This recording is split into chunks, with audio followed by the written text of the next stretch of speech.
This is the must-read marketing book of the year. All this week I've been reading Gary Vee's new book, Day Trading Attention.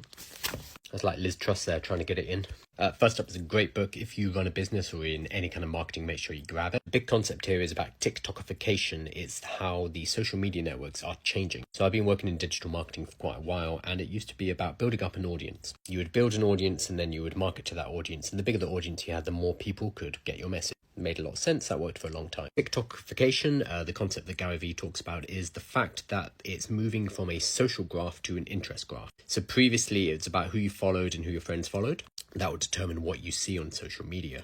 Increasingly now, though, thanks to TikTok and now spreading onto other platforms, what is happening is the individual pieces of content are important. So this happens on TikTok, we're seeing it on Instagram Reels, and it looks like Twitter or X are moving in that direction too. It's no longer important how many people actually follow you as a creator. What's important is each and every piece of content. That's why on TikTok, whenever you post something, it tends to go to 200 people. Always, regardless. That's basically a survey. It's surveying to see how people react to that piece of content, and then based on how they react, whether or not the platform should show it to more people. From there, it will go to 500 people, 1,000 people, 2,000, 10,000, etc. But only if you pass certain benchmarks of interest. That's engagement. So how long people watch it, how many people comment, how many people like it, how many people share it. So it doesn't matter if you have 0 followers or you have 100,000, you are going to get the same algorithm. This, if you are a smaller creator, is really exciting because it means you don't have the disadvantage you used to have. Previously, the big got bigger and the small, well, stayed small unless you paid the platform to grow. On platforms like TikTok and Instagram Reels and increasingly on other social media platforms, that's all changing now. It's going to be about how good your particular piece of content is.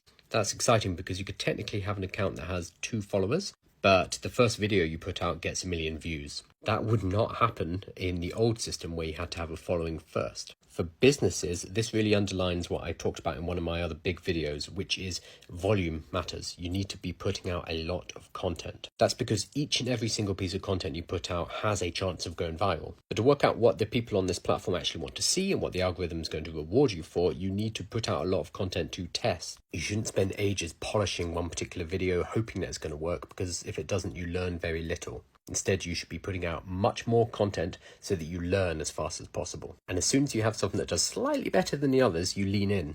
So let's say you normally get 200 views, which is, jail. That is the minimum that you get. If you have something that suddenly goes to 300 or 500, that's telling you something. People are engaging in that piece of content. So next time you do a piece of content, you do more like that. And you just repeat. It's about repetitions. It's about building that skill, learning each time and doing more of the same. That's an opportunity that is not open to you on the other platforms, but on somewhere like TikTok or Instagram